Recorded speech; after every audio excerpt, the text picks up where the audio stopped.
9.2 এর 28 নং কোশ্চেনটা উদ্দীপকে এটা দেওয়া আছে আর কত বলছে এসি এর দৈর্ঘ্য নির্ণয় করো। কত বলছে এসি এর দৈর্ঘ্য নির্ণয় করো। তাহলে প্রথমে একটা সমকোণী ত্রিভুজ আঁকতে হবে কয়ের জন্য।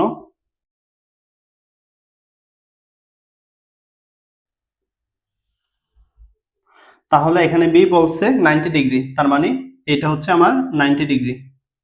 তাহলে এটাকে আমি বি দিলাম আর বাকি এ আর সিটা ইচ্ছে মতো দিলাম। এবার এ বি এর মান 5 সেমি আছে, তার মানে এটা হচ্ছে আমার 5 সেমি। তারপরে বিসি 12 সেমি, তাহলে এই বিসি এর মান হচ্ছে 12 সেমি। তাহলে বিসি এর মান আমার 12 সেমি দেওয়া আছে। এবার এসি এর দৈর্ঘ্যটা বের করতে বলছে, তাহলে এখানে প্রথমে এবি দেওয়া আছে 5 সেমি, তারপর বিসি দেওয়া আছে 12 সেমি। তাহলে আমার এসি অতিভুজটা বের করতে হবে। AC equal to what? তাহলে পিথাগোরাসের উপপাদ্য অনুসারে আমরা জানি অতিভুজ স্কয়ার, তাহলে অতিভুজ হচ্ছে এসি, অতিভুজ স্কয়ার ইকুয়াল টু ভূমি স্কয়ার, ভূমি হচ্ছে বিসি প্লাস লম্ব স্কয়ার, লম্ব হচ্ছে আমার এবি। তাহলে বিসি এর মান হচ্ছে 12 আর স্কয়ারের স্কয়ার প্লাস এবি এর মান 5 স্কয়ার, তাহলে 12 কে স্কয়ার করলে 144 প্লাস 5 স্কয়ার মানে 25, তাহলে যোগ করলে 169। সুতরাং এসি স্কয়ারটা এবার রুট ওভারে চলে যাবে, তাহলে এটা রুট করলে 13 পাওয়া যাবে, 13 সেমি। এটাই অ্যান্সার। সুতরাং এসি এর দৈর্ঘ্য এত সেমি। এবার কত বলছে সি থিটা হলে, তাহলে খ সমকোণী ত্রিভুজটা আরেকবার আঁকবো। তাহলে এটা বি, এটা 90 ডিগ্রি ছিল আর এটাকে ধরলাম আর এটাকে সি। এবার বলছে সি হচ্ছে থিটা, তাহলে এই জায়গাটা হচ্ছে আমার থিটা। তাহলে সাইন থিটা প্লাস কস থিটার মান নির্ণয় করতে বলছে, আর এটা দেওয়া ছিল 5 সেমি আর এটা দেওয়া আছে 12 সেমি, আর এসি এর দৈর্ঘ্য ছিল 13 সেমি। 13 সেমি এটা আমি ক হতে পাই। তাহলে এবার লিখব এখানে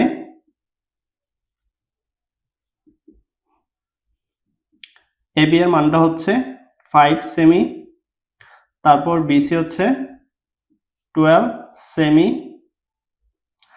তারপর এসি হচ্ছে আমার 13 সেমি, আর এটা আমি ক হতে পাই।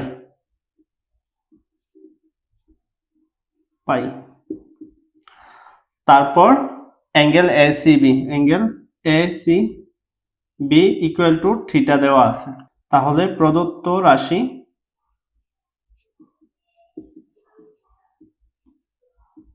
Sign theta plus cos theta, sine মানে হচ্ছে আমার লম্ব বাই অতিভুজ, তাহলে যেহেতু থিটা এখানে দেওয়া আছে, তাহলে সাইন থিটা হচ্ছে লম্ব, লম্ব হচ্ছে আমার 5 সেমি আর অতিভুজ হচ্ছে 13 সেমি, এই কারণে লম্ব বাই অতিভুজ, তাহলে 5/13 প্লাস আর cos থিটা হচ্ছে ভূমি বাই অতিভুজ, তাহলে ভূমি হচ্ছে আমার 12 দেওয়া আছে আর অতিভুজটা দেওয়া আছে 13 সেমি, তাহলে 12/13। এবার লসাগু করব, তাহলে লসাগু করলে 13 পাওয়া যাবে, হর হর মিল এই কারণে উপরে লব 5টা বসবে, প্লাস আবার দ্বিতীয় ভগ্নাংশের হর হর মিল এই কারণে 12 বসবে, তাহলে এটা আমি যোগ করলে 17 আর নিচে 13 পাবো, তাহলে এটাই হচ্ছে আমার আনসার।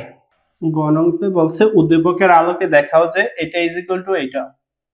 তাহলে সেম আবার উদ্দীপকটা আঁকতে হবে। তাহলে উদ্দীপকটা ছিল এটা, এটা বি ছিল, এটা 90 ডিগ্রি সমকোণ, আর এটা এ, এটা সি। তাহলে এ বি ছিল আমার 5 সেমি আর বিসি 12 সেমি, আর এটা আমি 30 সেমি ক হতে পাইছিলাম। এবার তথ্যগুলো লিখব এখানে। এ বি এর মানটা হচ্ছে 5 সেমি, তারপর বিসি হচ্ছে 12 সেমি, তারপর এসি, এসি এর মানটা হচ্ছে 13 সেমি, এটা ক হতে, এটা ক হতে পাই এই মানটা। তারপর আমার বের করতে বলছে sec স্কয়ারে প্লাস cosec স্কয়ারে, এটা লেফট হ্যান্ড সাইড, তার মানে a, তার মানে আমার কোনটা হবে এই জায়গাটা থিটা। তাহলে লেফট হ্যান্ড সাইড sec স্কয়ারে প্লাস cosec স্কয়ারে, তাহলে sec মানে হচ্ছে আমার অতিভুজ বাই ভূমি, তাহলে অতিভুজ হচ্ছে sec a এর বেলা, তার মানে কোনটা এখানে আছে, কোন যেদিকে ভূমি সেদিকে, তার মানে a b হচ্ছে আমার ভূমি, আর sec মানে হচ্ছে অতিভুজ বাই ভূমি, তাহলে অতিভুজ হচ্ছে এটা আর ভূমি হচ্ছে আমার 5, তাহলে অতিভুজ ডিভাইডেড বাই ভূমি, ভূমি হচ্ছে 5 আর এই স্কয়ারের স্কয়ার প্লাস কোসেক হচ্ছে অতিভুজ বাই লম্ব, তাহলে এটা হচ্ছে লম্ব, তাহলে এটা হচ্ছে আমার লম্ব আর অতিভুজটা হচ্ছে এটা, যেহেতু কোণ এখানে দেওয়া আছে এই কারণে লম্বটা এটা হবে, তাহলে অতিভুজ হচ্ছে 13 আর লম্ব হচ্ছে আমার 12 হোল স্কয়ার। এবার হোল স্কয়ার গুলোকে ভাঙবো, তাহলে 13 কে স্কয়ার করলে 169 আর 5 কে করলে 5 5 25 সেম, আর 12 12 144, তার মানে ভগ্নাংশ আছে আর মাঝখানে প্লাস আছে, এখানে লসাগু করতে হবে, তাহলে লসাগু করলে এখানে 25 আর 144 এর লসাগু হবে না, এই কারণে দুটোটা গুণ দেব ক্যালকুলেটরে, তাহলে 25 গুণ 144, তাহলে গুণ দিলে 3600 পাওয়া যাবে। 3600, প্রথম কাজ হচ্ছে এই 25 দিয়ে 3600 কে ভাগ করব, ভাগ করে তারপরে এটাকে গুণ দেব, তাহলে প্রথম 3600 ভাগ এই নিচেরটা ধারা ভাগ দেব 25, এবার যে মানটা পাবো এটা ধারা উপরেরটাকে গুণ দেব, তাহলে গুণ 169, তাহলে 24 33 6, 24 33 6 প্লাস সেম আবার 3600 ভাগ এই নিচের হর 144, তারপরে যে মানটা পাবো এটাকে গুণ দেব উপরেরটা ধারা লব ধারা 169, তাহলে 4225, 4225 3600, এবার উপরেরটি যোগ করব, যোগ 24 33 6, তাহলে 28 561, এটা হচ্ছে আমার লেফট হ্যান্ড সাইডের মান। এবার রাইট হ্যান্ড সাইডটা করব, এখানে রাইট হ্যান্ড সাইডটা ছিল sec স্কয়ারে ইনটু cosec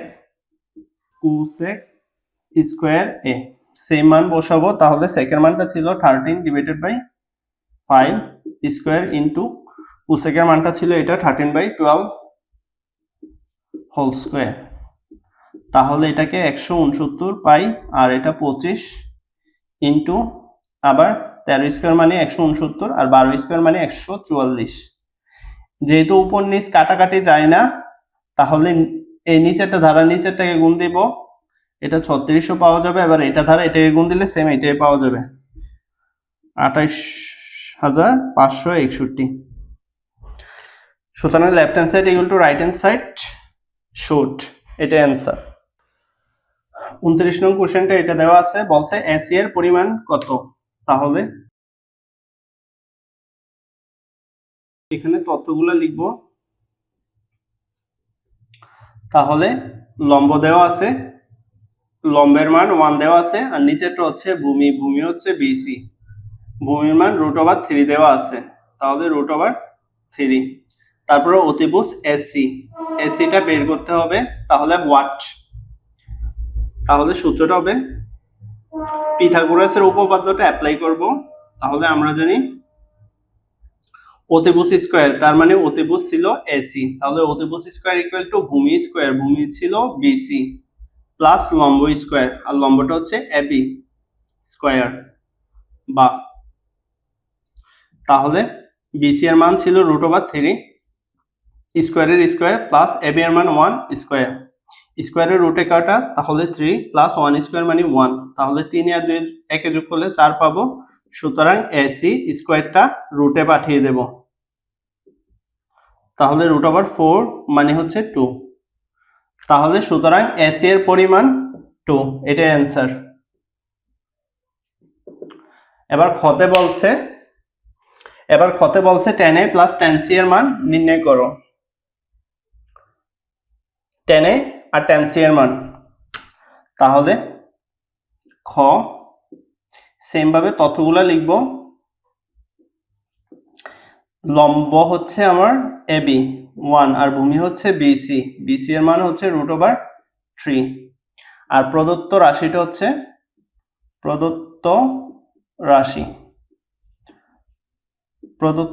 হচ্ছে tan a plus tan c।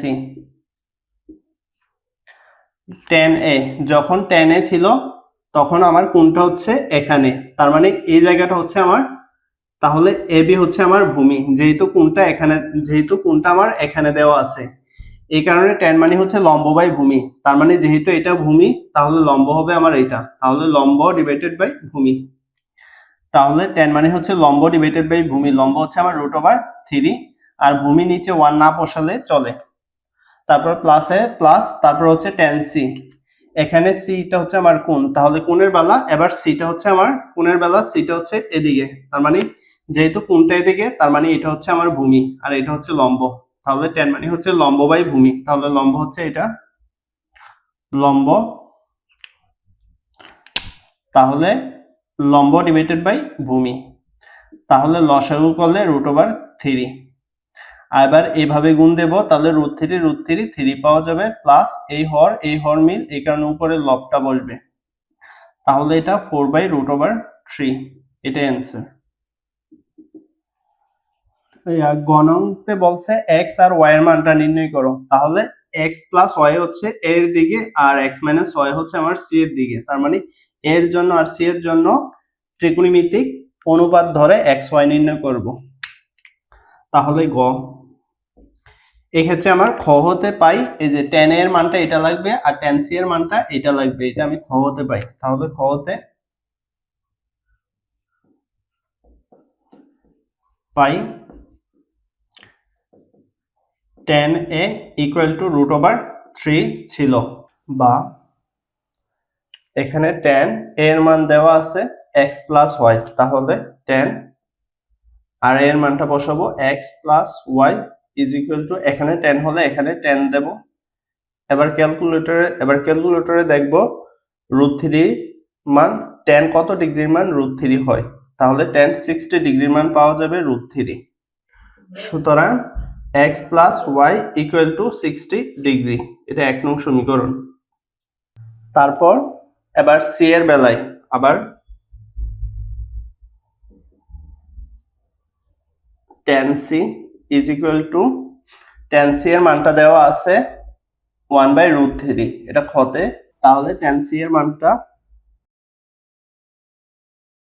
আবার মান বসাবো 10, এবার c এর মান হচ্ছে এটা x y, তাহলে x y এখানে 10 হলে এখানে 10 দেব।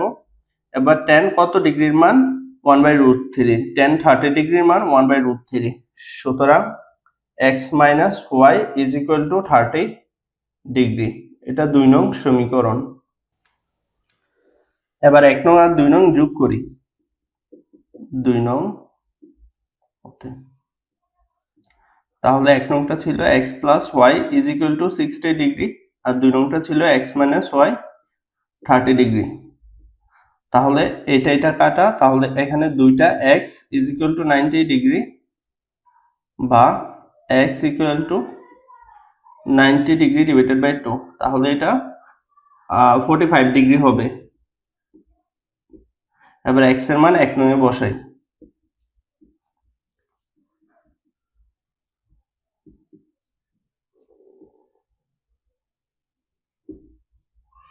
তাহলে 1 নং সমীকরণটা ছিল x প্লাস y 60 ডিগ্রি, বা x এর মান হচ্ছে 45 ডিগ্রি প্লাস y 60 ডিগ্রি, বা y 60 ডিগ্রি আর এটা প্লাস ওইখানে গেলে মাইনাস 45 ডিগ্রি, তাহলে বিয়োগ করলে 15 ডিগ্রি পাওয়া যাবে। তাহলে এটা হচ্ছে আমার x এর মান, তাহলে x এর মান হচ্ছে 45 ডিগ্রি আর y এর মান হচ্ছে 15 ডিগ্রি, এটা অ্যান্সার।